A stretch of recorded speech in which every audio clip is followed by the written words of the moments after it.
Okay, well, welcome everyone. Thank you for joining me tonight on the webinar on interviewing titled Most Common Interview Mistakes That Lead to the Wrong Hire. My name is Dr. Steve Vargo. I am the optometric practice management consultant with Prima. And I would anticipate this webinar is going to go maybe about 30 minutes, maybe a little bit over that. And I'm happy to take questions at the end. So, maybe some of you listening have hired somebody that you thought would be a good fit and didn't work out. That's inevitable if you are in a position of an employer. Somebody has to hire other people. There's a variety of reasons that employees may not work out. It could be incompetence, poor work ethic. It could be someone who brings a bad attitude to the workplace, somebody who's a consistent source of drama. And what we are going to, sorry about that.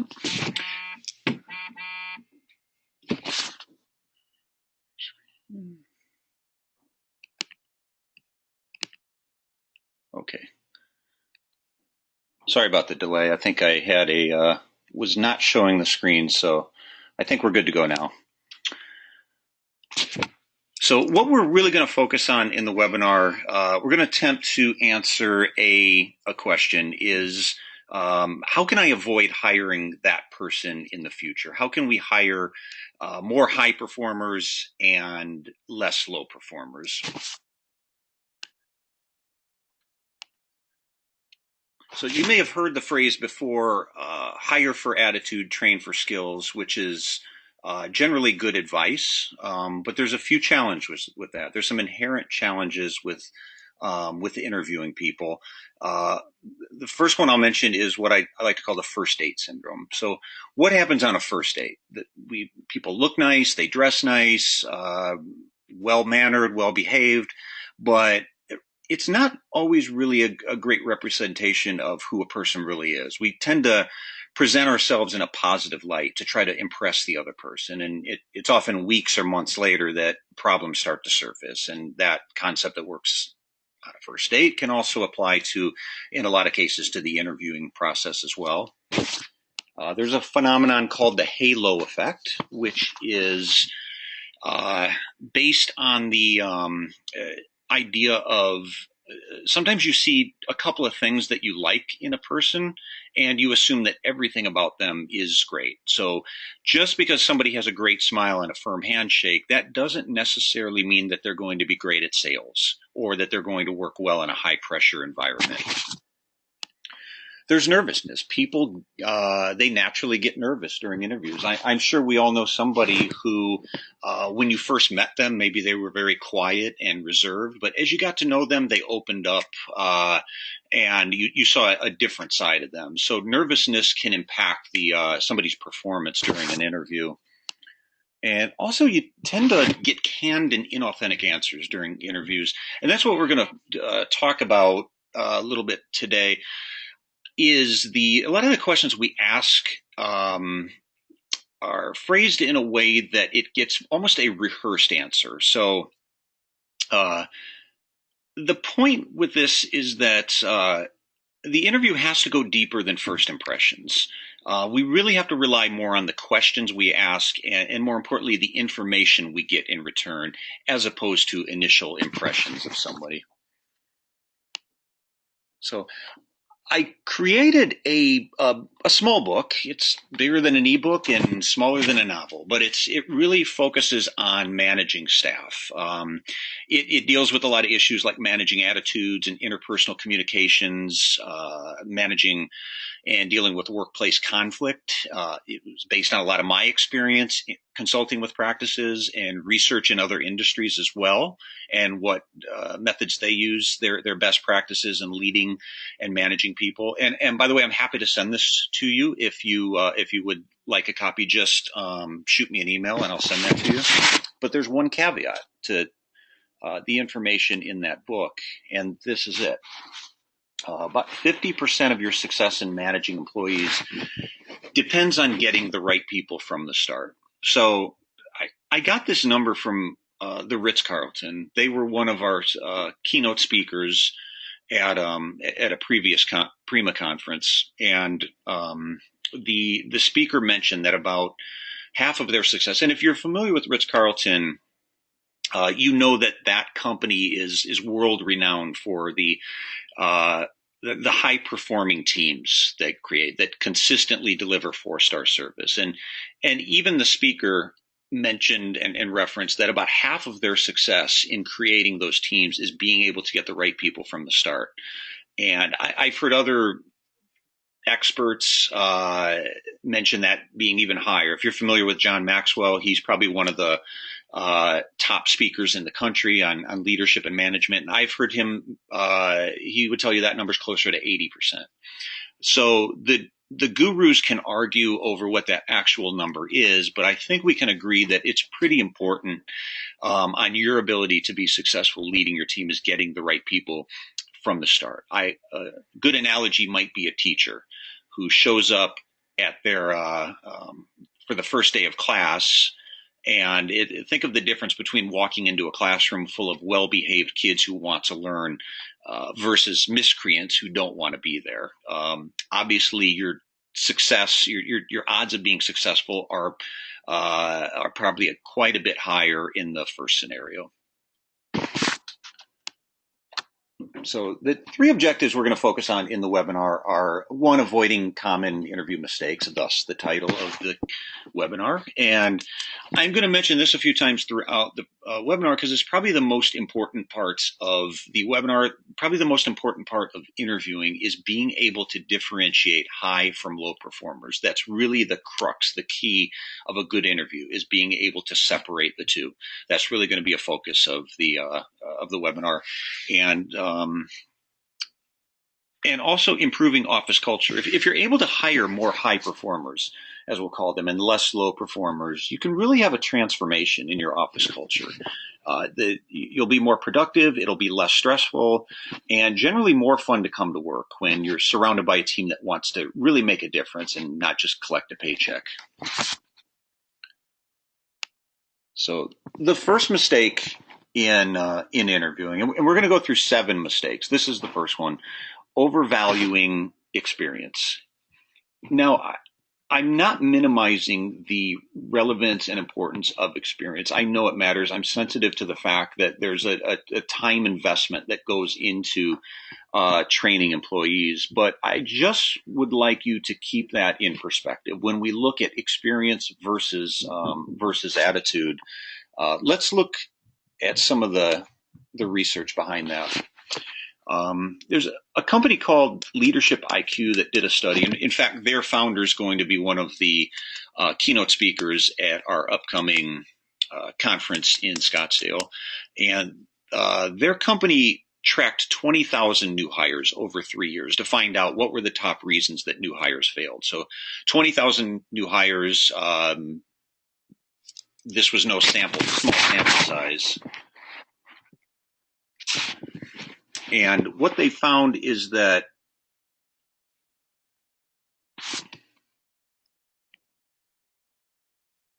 I'm sorry about that again, technical glitch. What they found was that within the first 18 months, about almost 50% of the employees had failed. 40% of them, to be exact, had failed, meaning they either were fired or they received poor performance reviews. And let's look at the reasons. The top reasons that they were didn't work out. At the top of the list was coachability, the ability to accept and implement feedback, emotional intelligence, the ability to understand and manage your own emotions and accurately assess others, the emotions of others as well, motivation, temperament, the having the right attitude and personality suited to a particular job. And then last but not least was technical competence. And that's the experience. That's the technical skills required to do a job. And that only made up about 11% of the reason that new hires failed. So when you look at this, you have to consider that almost 90% of the time that new hires aren't working out, it has to do with attitude. And these numbers are actually consistent with other studies as well. And then when you look at what are the characteristics of these people that aren't working out, negativity. These are people that are quick to blame others. They're slow to take responsibility. These are people that feel entitled. They're the ones who want the raise. They ask for a raise, but they're not really willing to do anything to improve their performance. They're slow to take initiative. These are the procrastinators. Their work piles up. These are the ones who fight you on change. You've got ideas, you've got strategies, new things you want to implement, but you just hit a roadblock with these people because you can't, they fight you on new ideas. They just want to show up to work and do the same thing they did yesterday, maintain the status quo. And these are the ones who bring the drama to the practice. So when you look at this list, you have to realize and consider that you could have experience. You could have a lot of experience in the optical field, but still bring some or all of these characteristics to the workplace. So my point with this is that experience counts. I do think experience counts to some degree, but let's not put all our eggs in that basket. Okay, it only makes up a small percentage of the reason that employees don't work out. And when you consider that the number one reason employees don't work out is coachability, we can make the assumption that even if you don't have experience, but you're coachable, you're going to be quick to learn. You're going to be on board for learning the skills you need to do the job. So mistake number 2, not defining attitudes. As we mentioned before, we want to avoid allowing first impressions, which can be misleading, to lead to the wrong hire. So it's important for you to define the specific attitudes you see or that you seek and know this before the job candidate even walks in the door. So you don't have to define a long list of characteristics, but just a handful. What are the top 3 or 7 characteristics that your high performers consistently display? Because those are the people we want to hire. We want more of those people. And then identify a handful of characteristics that your low performers typically display. Those are the people we want to stay away from. And then we'll give you examples of this. We'll go into this in a little bit more detail, but turn these lists then into interview questions. So we give you an example, and this is not going to be the same for every practice. But let's assume in your particular practice, these are 3 characteristics you've noted of high performers. You notice that they have a high stress tolerance. Let's say you have a very busy practice. And your high performers tend to thrive under that. They buckle down and they perform well under those situations, while others get overwhelmed very easily and get stressed out. Your high performers tend to accept responsibility. If there's a mistake, they'll take responsibility for it and they work to find a solution to fix the problem. And your high performers are also self-directed learners. These are people that want to know more. They don't like not knowing things. So they'll take it upon themselves to learn how to do something, to absorb more knowledge so they can be better at their job. These are characteristics of your high performers. And what about the people that make you feel like this at the end of the day? Your low performers. These are the ones, again, specific to your practice that get easily overwhelmed. They tend to not be team players. In fact, they set themselves apart from the team. They're very individualistic. These are the ones that are quick to blame others when something goes wrong, and they're slow to take initiative.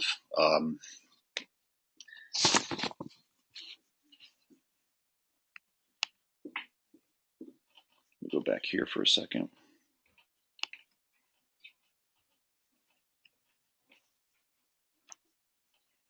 So if you're not certain what these characteristics are in your particular practice, you may have a general idea, but you're not certain of what characteristics you're looking for. What I would suggest is start observing.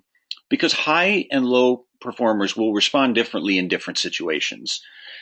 Consider the situation that your practice faces most routinely and observe and note the consistent behaviors and make a list as you observe them, because these are the qualities you really want to look for during the interview. And I'll repeat, the best interview questions differentiate the high from the low performers. So we'll give you some examples a little bit later of questions. But again, you have to know specifically what qualities you're looking for in job candidates. And then as we move to mistake number 3, giving the interviewee a roadmap of exactly what you're requiring. So how many interviews start like this? Well, we're looking for an optician, and you'd have to be good at sales. And we really value customer service here at our practice. So we're looking for somebody who's very friendly. And you have to work well with others because we're a team environment. We like to collaborate on ideas, so you have to be a good team player. We're a very busy practice, so we're looking for somebody who doesn't get stressed out easily. And even though we're looking to hire somebody primarily to be an optician, we do like to cross-train people. So we also need somebody who's quick to learn new things and is also good at multitasking. Okay. I would suggest a lot of interviews start out with that. Within the first, right off the bat, even the first minute or two, the interviewer giving the interviewee that roadmap of what they're looking for. Let's circle back to why that's not a good idea. Let's repeat a couple things here that we discussed already. One, again, to reiterate the importance of differentiating your high from your low performers, right? And then also recall we discussed that a lot of times employees will tell you what they think you want to hear. Their answers are sometimes inauthentic. They tell you what they think you want to hear. And really the questions that we ask during an interview are a test. I mean, we want to hear their answers.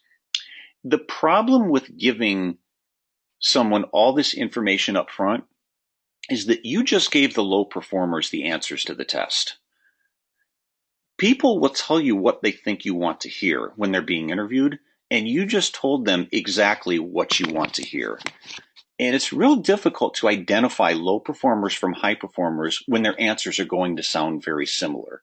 And back to the teacher analogy again, let's say you were teaching a class, you're giving a test, and you had a room full of A students, C students, and F students, but they all knew exactly what you were looking for. They had that answer key. It would be very difficult to differentiate the three groups, correct?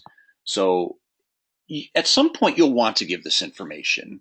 Of course, I mean, the person that you're speaking with, if you think it's somebody who would be a strong candidate, at some point you're going to want to communicate to them what the job entails, what you're looking for, what your expectations are.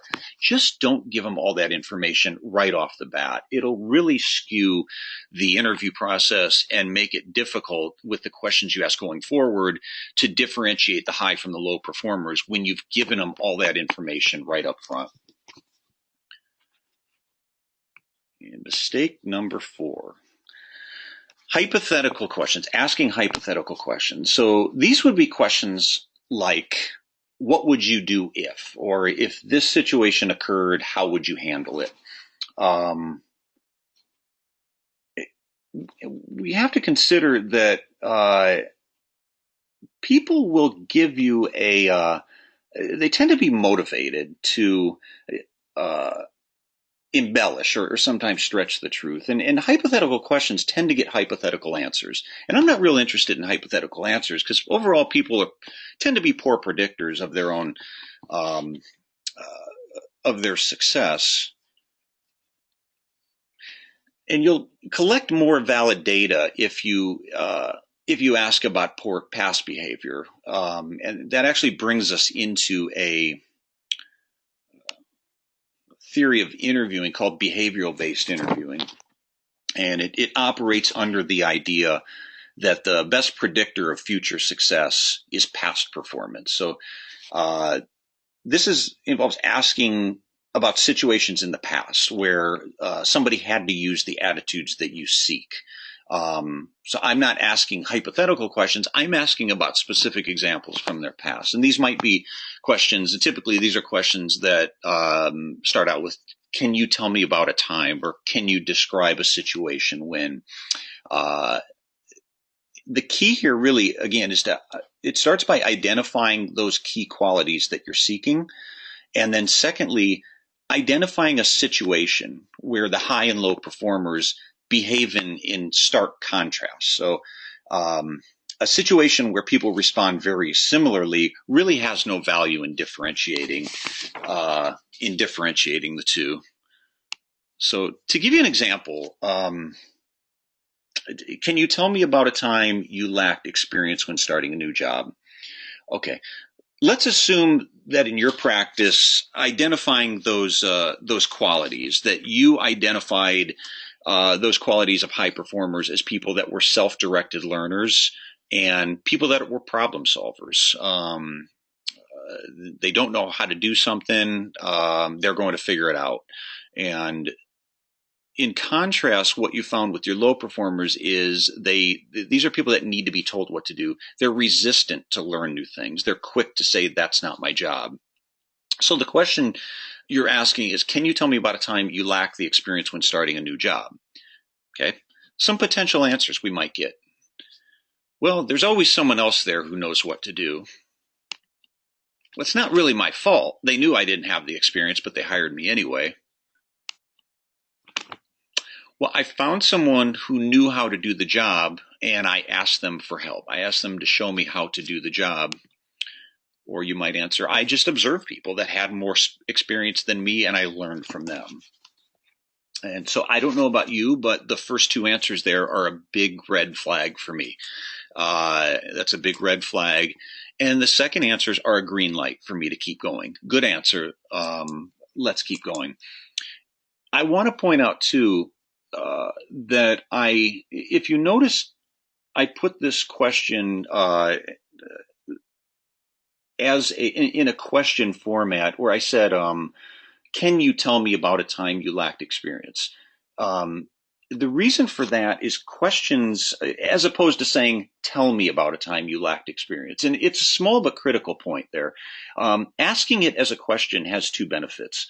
One, it allows the interviewee to feel more in control, as opposed to giving them an order. Tell me about a time, describe a situation. I'm actually asking you about that time, and people tend to be more open when it feels like a conversation. It feels like two people just having a conversation, and less like a job interview. And the other advantage to asking this as a question is it allows people to say no. And that is valuable information in itself. To give you an example, let's say you are interviewing somebody that you were considering for office manager, and you asked, can you tell me about a time that you had to reprimand or terminate an employee? Okay. If they can't think of a single time and they say, no, I really can't think of a time, that's valuable information in itself. Because if you're looking at their resume, realizing at their last job, they were a manager for 5 years, and they can't think of a single time that they had to reprimand an employee, that tells me that possibly this person is uncomfortable with confrontation. And so you can get a lot of information actually by a lack of an answer if you phrase it this way. And mistake number 5 is asking leading questions. Okay, this is actually similar to the roadmap scenario where you're taking people to the answer. You're giving them that information and taking them to the answer that you want to hear. When you ask more open-ended questions, or as I like to call them, hanging questions, you tend to get a wider range of answers. You'll get more valuable information. Your high performers and your low performers will give different answers. So if you're asking leading questions, I'll give you an example of that in a second. The answers you get from high and low performers may sound very similar. So this is actually not a leading question, but this was a question I overheard sitting at a Starbucks several months back. Right at the table next to me, there was an interview going on that I overheard, and the manager of the Starbucks asked the person that she was interviewing, "Can you tell me about a time when you had to deal with an angry customer?" And the person being interviewed responded by saying, "I just can't believe how hard I work for people sometimes and how rude they can be." So she could have given a wide variety of answers. She could have given other answers. She could have said, "Well, usually in that scenario, I ask questions to try to learn more about the customer's problems, and so I can come up with a solution." Or she could have said, "I understand being in the service industry that sometimes people have a bad day, they're in a bad mood, and you just have to show some compassion and let them vent, and then be understanding and work with them to try to come to a resolution." But she didn't give those answers. She talked about how the the customer was rude. This is not a leading question. We'll call this like I said, a hanging question, and it opens up a wider possibility of answers. But what I can take from that is potentially this person being interviewed lacks empathy. I mean, sometimes patients, customers have legitimate complaints. Perhaps this is someone who's slow to take responsibility for fixing problems. She immediately switched the blame over to the customer. And sort of as a side note, there's two types of employees. There's problem bringers and there's problem solvers. And the problem bringers tend to describe the problem, where the problem solvers tend to discuss a solution. And in this case, the person being interviewed actually described the problem without offering any kind of a solution. So from one simple question here, I actually got quite a bit of useful, valuable information.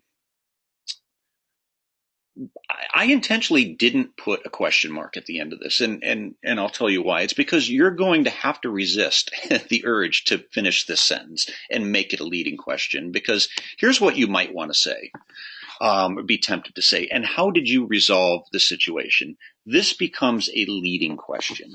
And so why would that make a difference? I'm just giving her more, trying to help her out on what to answer. Well, here's where it becomes a problem. The person at Starbucks being interviewed may have had 50 opportunities, 50 situations at her last job where she dealt with an angry customer. And 49 of those 50 times may have ended in a negative outcome. Perhaps it was just the standard operating procedure there to get defensive or to be rude if somebody complained. But you asked her to describe a time where you resolved the situation. So you're not going to hear about those times. What she's going to do is scan her brain and go and try to find those one or two times where she resolved the situation, where she displayed the attitudes that you're seeking. The problem here is that her answer is going to sound very similar to that of a high performer.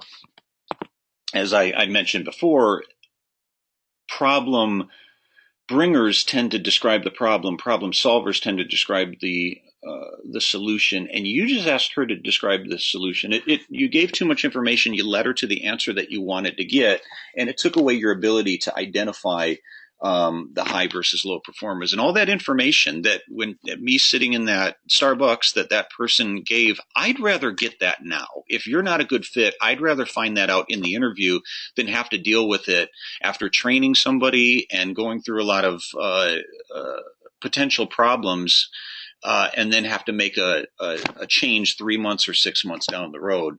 I'd rather just find out in the interview if there's information that's causing me to think that this person isn't going to be a good culture fit for our practice. So just to reiterate, creating interview questions, 4 steps here. Identify the differentiating characteristics of your high performers and your low performers. And again, that may require, if you're not certain right now, start observing, start paying attention. How do they respond differently? What are the consistent characteristics that your high performers display, and the same thing with the low performers? Secondly, identify a differential situation that elicits those characteristics. Those moments when your high and low performers are in stark contrast. And then thirdly, ask, can you tell me about a situation when That's the question. And then insert that situation in there, that situation that you identified in step 2. And 4, don't lead them to the answer that you want to hear, the answer that you're looking for. Leave the question open, leave it hanging. You'll get a wider, like I said, you'll get different answers. If you're not giving them the answer that you're looking for, high performers and low performers tend to give you different, they'll answer a lot of these questions differently. And mistake number 6, not checking references. Here's the thing. You don't really have to check the reference. You just have to make the employee think you're going to check the reference. You can check references if you want. Sometimes you'll get good information. A lot of previous employers don't want to, they'll be really reserved with giving you much information. You can check them if you want. But as we mentioned before, a lot of times people being interviewed will tell you what they think you want to hear. They're not always fully genuine and transparent. But if they think you're calling on past references, they're not going to want to lose the job because they lied to you. So people are more likely to be transparent and willing to admit their shortcomings if they believe that you're going to check with their previous manager, their previous boss. And here's the way to approach this is just mention that we like to do reference checks on people that we're considering hiring, and then ask, what was your boss's name? And the next part is, again, it's small, but it's very critical. Ask them to spell the full name for you. Say, can you spell the full name of the boss for you? So hopefully the boss's name isn't Bob Smith, so you look silly asking how to spell the name. But, either way, confirm the spelling. Why else would you ask for the spelling if you weren't going to check it to do a reference check? So it just makes it a little bit more convincing. If they don't want to give you their current boss's name, that's fine. That's understandable. Maybe they don't want their job doesn't know they're looking. Just ask to get the name of a previous boss that they've worked for. And then once you have that, once you've established that you're going to check a reference, some valuable questions I've asked would be, one is tell me about, we'll say the boss's name was Tim. Tell me about Tim as a boss. I'd be curious to hear if their answer is, they may describe the exact kind of boss you are, but do it with an unhappy, have an unhappy grin while they're going through that. Or they may describe the exact kind of boss that you are, but do it in a very positive tone and mention how much they, enjoy working with that person and how great they are to have as a boss. When I talk to Tim, what will he say? What will he tell me that your strengths are? And also, what will he tell me that your weaknesses are? This has more value than just asking somebody, what are your strengths? What are your weaknesses? People, that kind of goes back to, people will give inauthentic answers to that. They kind of know sometimes those questions are coming and they have rehearsed answers. But I'm not asking for your self-perception of strengths and weaknesses. I'm asking, what would you tell me that somebody else would say your strengths and weaknesses are? And then also asking, what's something you could have done to improve your work performance? The last two here really speak to something important, which is coachability. Recall that's the number one reason that new hires fail is lack of coachability. And people that are coachable tend to have a high level of self-awareness, and they're able to recognize their own weaknesses, and they want to fix it. They want to improve. People that aren't coachable, they don't really recognize their own weaknesses. That's why they're much less open to corrective feedback. So when you ask, what would somebody tell me what your weaknesses are? What's something you could have done to improve your performance? If they don't really have answers for that, it raises a bit of a red flag that maybe this person isn't very coachable, because we all have weaknesses. There's something all of us could do to improve our work performance. So lastly, mistake number 7 is, I don't know if some of you read it. I had a, on a newsletter article, I did a wrote an article called Narcissistic Job Ads. And originally this slide was titled Narcissistic Interviews, but I changed it to Narcissistic Recruiting Efforts because I tend to see this not just in interviews, but in other recruiting efforts as well, like job ads, is a focus on what you require of somebody else. And what I'm hearing from a lot of offices is that it's hard to find good people.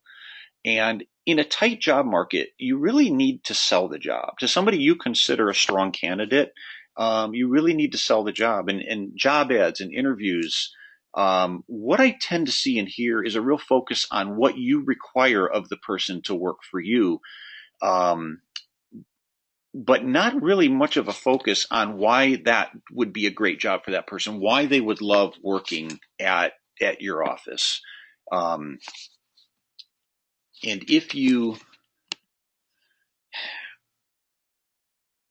I tend to find that people have, we'll call them pulls and pushes at their jobs. And the pulls are those things that keep pulling you back, the things you like about the job that keep you motivated, that keep you engaged in the job. And the pushes are the things that slowly keep pushing you out the door. And if you want to know what people's pulls and pushes are, just ask them. You could say, describe a time in the past few months when you felt demotivated or frustrated at your current job. Or can you describe a time in the past few months where you felt motivated or excited at your current job? This is a little bit different than just saying, what do you like about your job? What do you not like? That tends to get more generic vanilla answers like, well, I like working with people, but I don't like working Saturdays, but I know that's part of the job.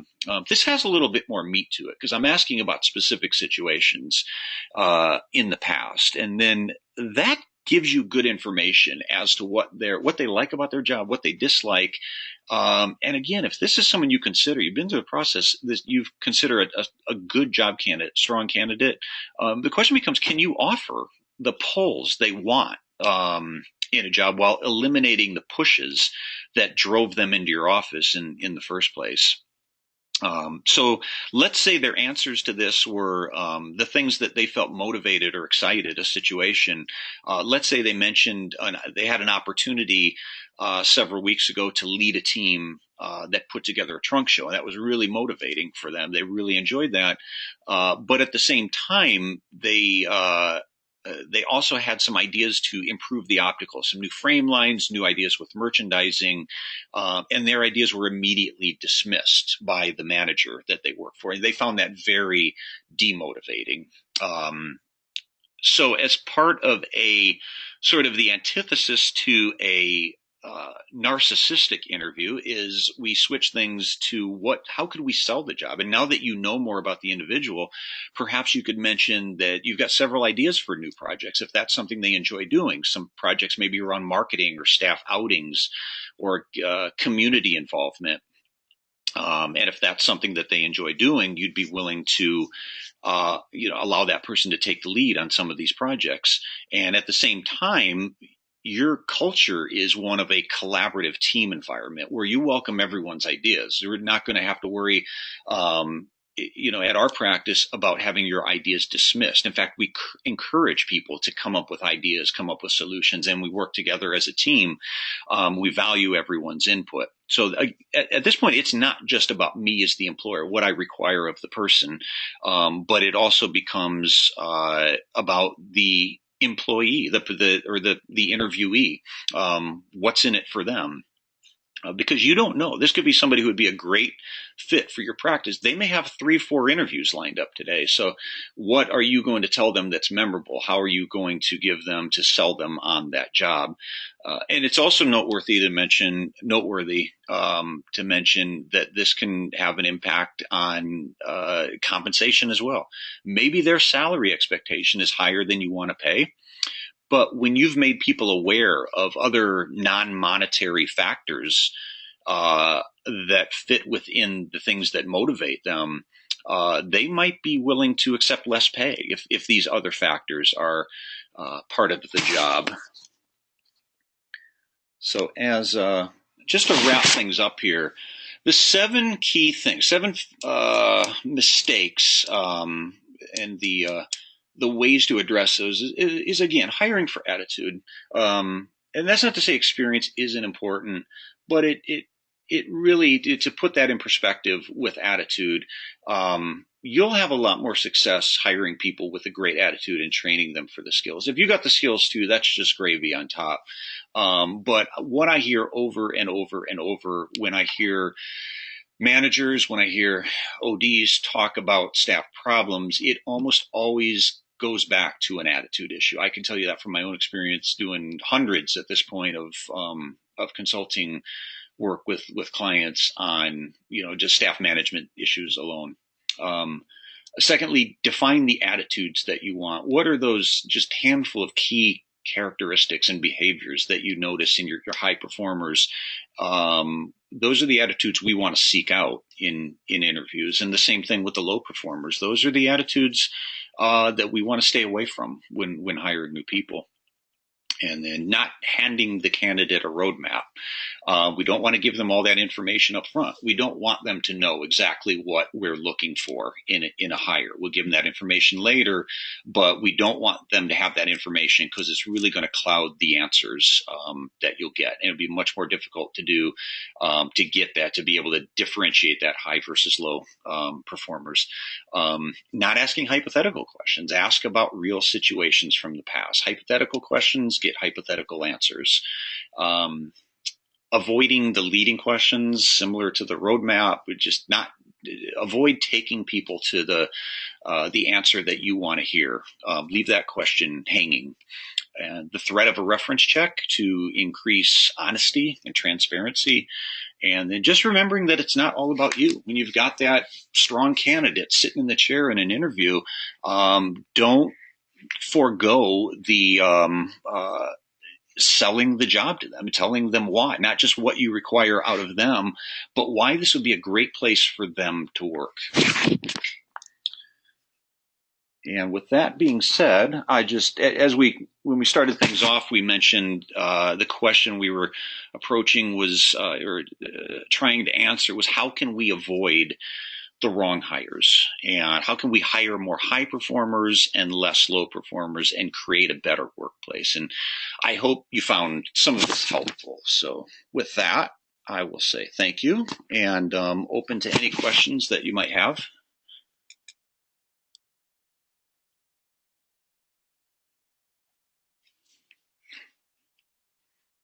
I will hang out here for a few minutes if anyone has any questions, comments.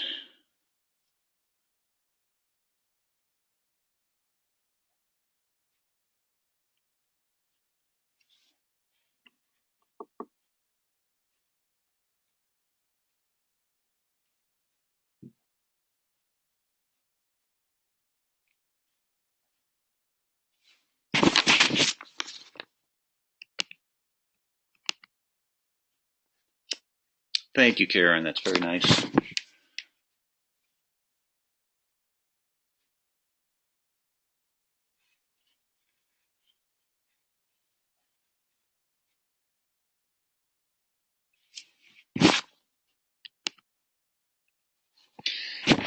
Do you recommend background checks? I would say yes. And I would say there's a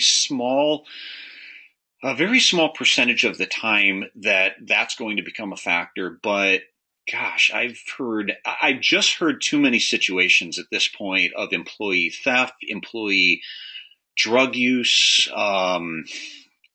I would say yes. And if you're interested in a company, we've got a couple that we recommend who I can forward you I think Smart Hire is one of them. I'll forward you the link if you're interested. They're relatively cheap. I don't recall the exact price, but I don't think they cost to do a background check maybe in the range of $20. So I would say yes. I would do that for new hires.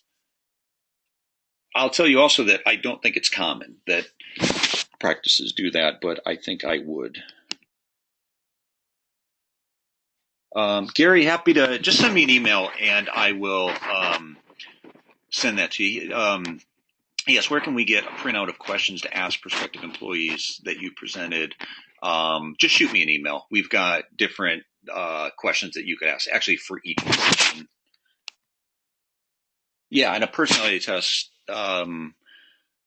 as well. Yeah, we definitely recommend the personality test. Those things are great. I took it myself. We actually at Prima, we've got if you're not familiar, we offer a personality and skills test for different positions. And Terry at the office handles most of that. She can help you interpret the results. But it's a very good test to offer. It tells you a lot about the person and if their personality is going to be a good fit for the position. And it also has this sort of side benefit of you can even use it on your current staff. It gives you enough information about someone to have a better feel for how to handle that person. And let me give you an example. Some people enjoy, they like direct feedback. I'm that way. Don't beat around the bush. Just tell me what's on your mind. Where other people, you have to kind of tiptoe. They'll get defensive easily. There's nothing wrong with either way, but there's certain ways of approaching people that work better for certain types of personality types. So it gives you that information as well. And I think makes you a little bit more effective at dealing and managing your own staff. So yeah, we've got the links. You can either email Terry or just email me and I'll make sure that gets to you.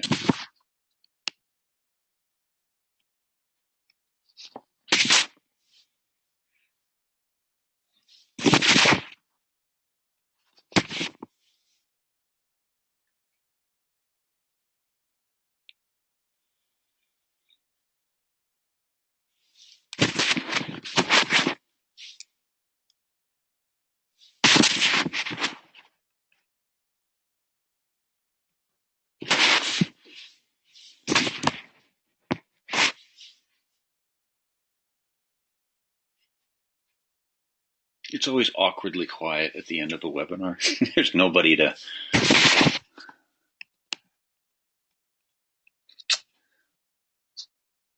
Well, I will say thank you again. If anyone thinks of any questions, feel free to ask. I hope you got something out of that. I think it's just a kind of a different twist on interviewing, and really the key here, I think the takeaway point is getting good at listening, is asking simple questions, not giving too much information, not giving away what you're looking for, but getting really good at listening and knowing what to listen for.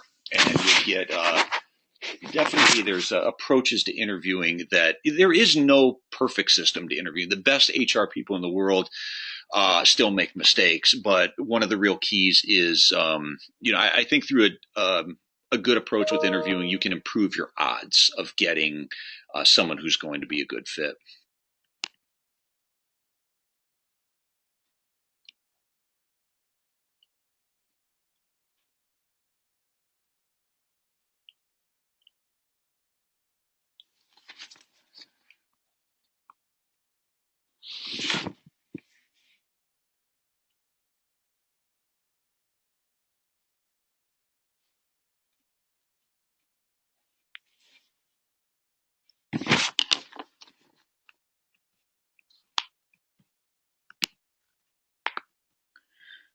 Vanessa, I can send you that.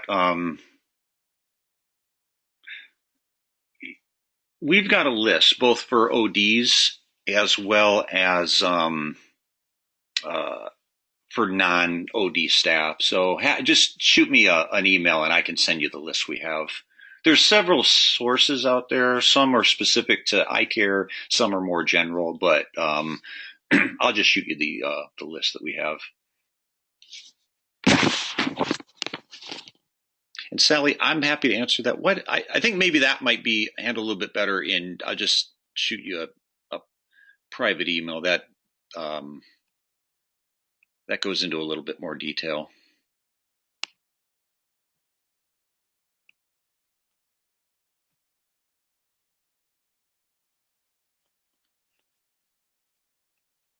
Okay. Well, thanks again, everybody. I appreciate you being here, taking the time out of your evening. So, yeah, any other questions, just feel free to shoot me an email. And with that, I will close out and say goodnight. So, good night.